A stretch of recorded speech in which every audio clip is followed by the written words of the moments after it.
And welcome everybody to the Daily Space Weather. We've got some degrading sunspots and some new sunspots forming. Let's start things out by looking at the colorized magnetogram here from the Solar Dynamics Observatory. New sunspot group forming up here in the north center longitude area. Most likely place for solar flares is right here, sunspot 2891. Sunspot 2887 is looking like it's slowly degrading to an alpha class sunspot. The main umbrae there are both south pole oriented at the moment. Here's some more imagery. This is 171 angstroms.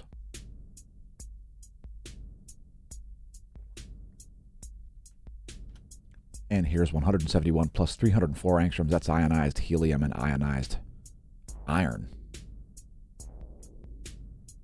Activity has actually dropped here a little bit in the past 24 hours.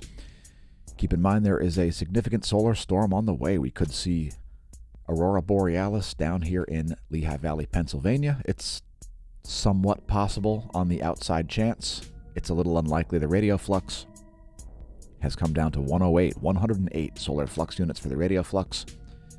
There's the radio flux in context. The black line you see here is the 1-year chart. Red line is the sunspot number. And NOAA has actually moved back the onset of the geomagnetic storm here about 6 hours.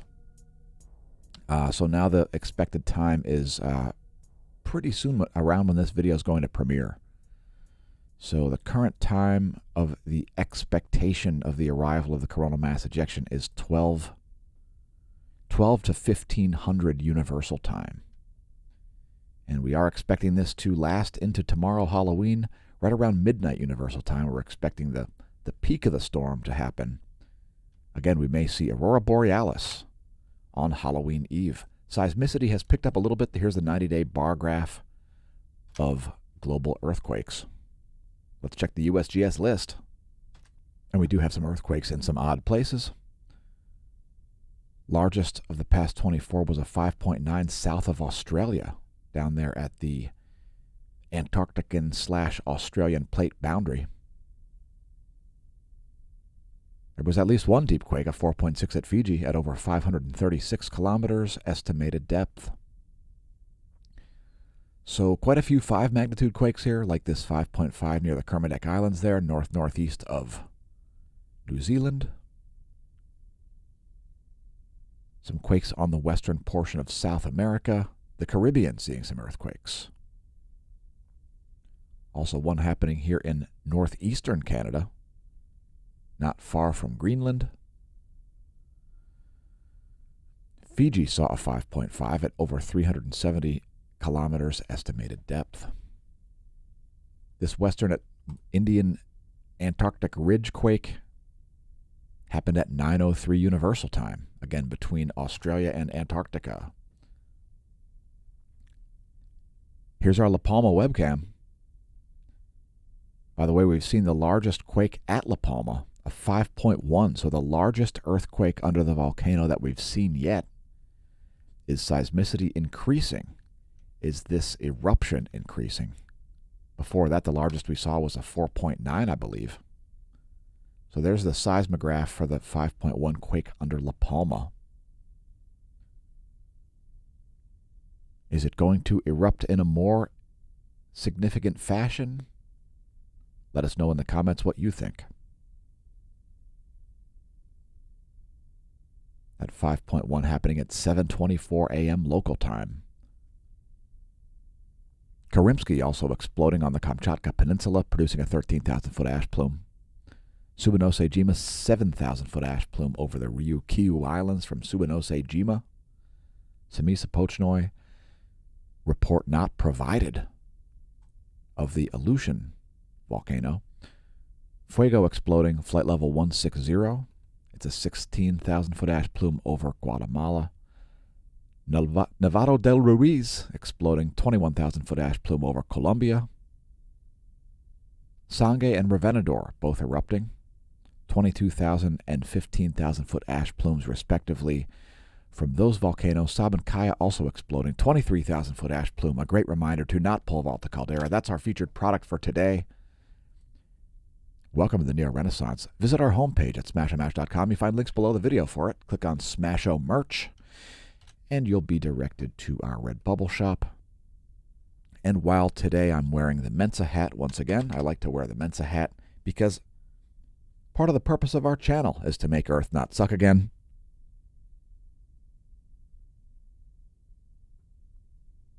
There's the design. Mensa, make Earth not suck again. And there it is on screen. So check that out. We've also got one with the face of evil Dr. Fauci. And more. Like Mensa, make America not suck again, and Universum Liberate. Since it's up to you, not giant heaving bureaucracies, to make Earth or America not suck again. Check out those magnetometers over the past 3 days. We saw some spiky readings coming in recently here. There's quite a bit of plasma that is about to strike the Earth geospace. It's a coronal mass ejection. We actually streamed it live, by the way. We caught that CME live on a Twitch channel, twitch.tv/smAshomash. Lots of great lengthy solar screensavers on there, and more content coming soon. So here's some more magnetic data. It's the top view ecliptic plane field plot, part of the Gong 2 data from the National Sunspot Observatory. And yeah, Earth is in a North Pole current sheet. That's for sure. A South Pole current sheet may snap through soon. Here's a line of sight view of the same thing. And again, I think we're seeing sunspot 2887 degrade, which will make the northern hemisphere the most active portion of the sun here. Next coronal hole line of sight plot. This also shows the sun's B field in blue. We can see some major North Pole-oriented coronal holes here stretching to the trans-equatorial reaches of the northeast portion of the solar disk.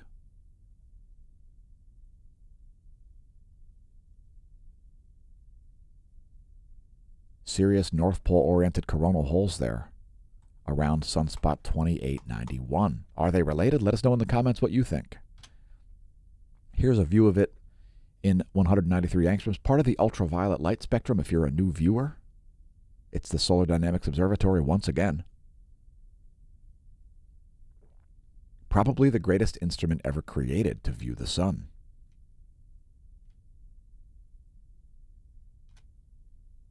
And here's your detected sunspot groups and flare probability. The likelihood of major flares is still very high. Sunspot 2887 is still beta gamma class. Technically, it looks like it's degrading to alpha class soon. 2889 is about to lose its name entirely. This one here is going to be 2892. And I would also note the different latitudes. We're seeing sunspots forming at different latitudes in both hemispheres here. What do you think that says about the heliophysics? Let us know in the comments about that. The most likely spot for major flares is sunspot 2891, which while it remains beta gamma class, it is degrading in its umbral complexity in terms of its magnetic polarization or polarity. I'll say polarity. Anyway, here's the GOES X-ray flux over the past 3 days. No major flares here.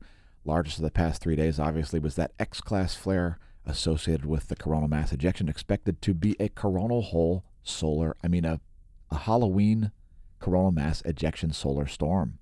So here's the proton flux, and as we forecasted, these protons are remaining up there for days. Yeah, it's a proton strike. And by the way, when these protons first arrived, they were traveling at about 23,000 miles per second, about 1/8 the speed of light. It only took an hour for them to show up. And that caused this. Radio blackouts, especially at the southern polar region, lasting for days. Also, more minor, less major radio blackouts at the North Pole area. This is called the deabsorption region's prediction.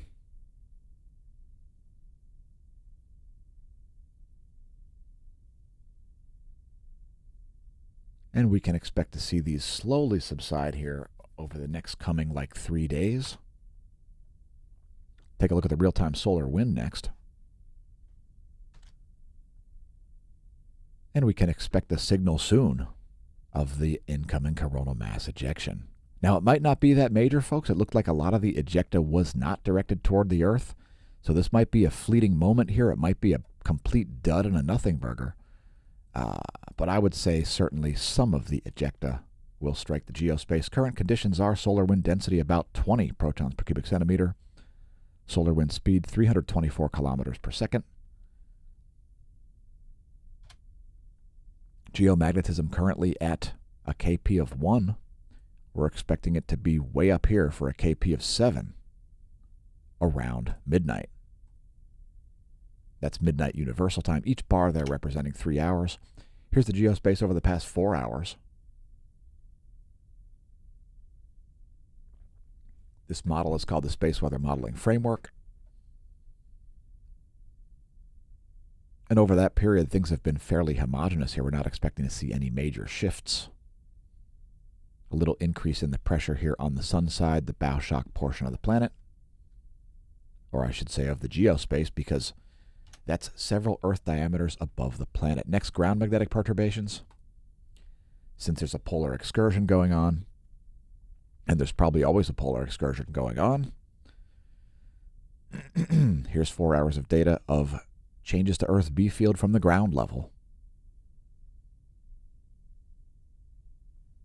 And if you're unduly frightened about the geomagnetic excursion, let us know in the comments. Tell us why you're so frightened of it. I have theories as to why you're so frightened. Next, a diagram of the solar system will give you a 1-week forecast for the solar system. Here's where things will be in a week. 1 day after a new moon still features reverse werewolves who sleep well at night, do not eat people, and are generally good, productive members of society. Reverse werewolves, folks. Beware. Beware. The galactic plane is setting here at Lehigh Valley, which is that blue line there. The yellow line is the ecliptic. And we've got Mars and Mercury up there. Mars and Mercury rising ahead of the sun here in Lehigh Valley, Pennsylvania. The moon near the apex of its passage across the ecliptic. Today's cosmology segment is going to be super brief. We'll show you the apod.nasa.gov astronomy picture of the day, where they made mirror images of some aurora for some reason.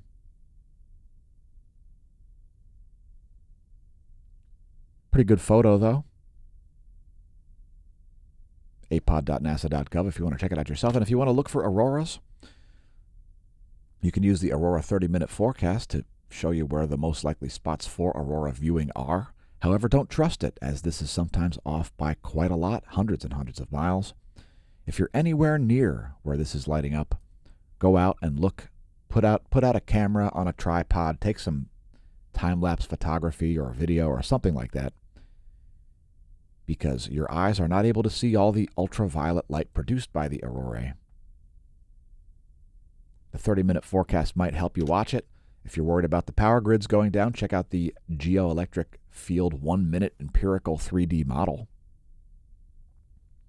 This will show you induction in the power grid. It's empirical data, folks. And it could help you to predict a power outage. No random numbers are getting picked today. That's today's cosmology segment. It was integrated to the Daily Space Weather video. We've got over 200 videos that aren't, and are separate videos on our playlists at youtube.com/smashamash/playlists. So there has been a single event effect going on here ever since those solar protons showed up, those relativistic protons. No charging hazards for satellites, really, at the moment. Here's the relativistic electron flux chart for the past year. That's from solon.info. Here's a 3-day chart. We can expect levels to be very low, especially when the coronal mass ejection shows up. And I would say this is going to be down here sooner than the NOAA forecast. But then again, I said that yesterday, and I was off on today's forecast for relativistic electrons. Here's a diagram of the Van Allen belts. Here is some chaos happening in the total electron content. You can see some really high levels of electron flux over North America here, also the Central Pacific, the Middle East, and some surprisingly high levels over Antarctica as well. Let it play through a second time here. For you new viewers, the total electron content is showing you the electron density for the whole air column. Your GPS satellite has to communicate with your handset through all of those electrons, and it can cause errors of thousands of miles. Total electron content forecast. Next, the ionosphere. We're going to show you one slice of it, the F layer. And here's your animated ionogram courtesy Bureau of Meteorology, Australian government. We're hoping you achieve sanity soon. For the government as a whole, not the Bureau of Meteorology. I have no idea what's going on at the Bureau of Meteorology. And I've just waded into the weeds. I've found myself mired in a swamp. A swamp, yes. Americans know what I mean by the swamp. Anyway, we're seeing some anomalies here. Let's show you the anomalygram instead of trying to explain it with the ionogram. Here's the anomalygram, which is anomaly in megahertz from the 30-day median. And some major low-frequency anomalies here around northern South America, the Central Pacific, the Middle East, the same places we saw those electron flux anomalies. Some high-frequency anomalies around the South Atlantic Ocean and the South Pacific Ocean and the Central Indian Ocean. Anyway, there's the latest image. That's 12:30 Universal Time ionogram, 12:30 Universal Time anomalygram. A big swing happening right there to the west of India at the moment.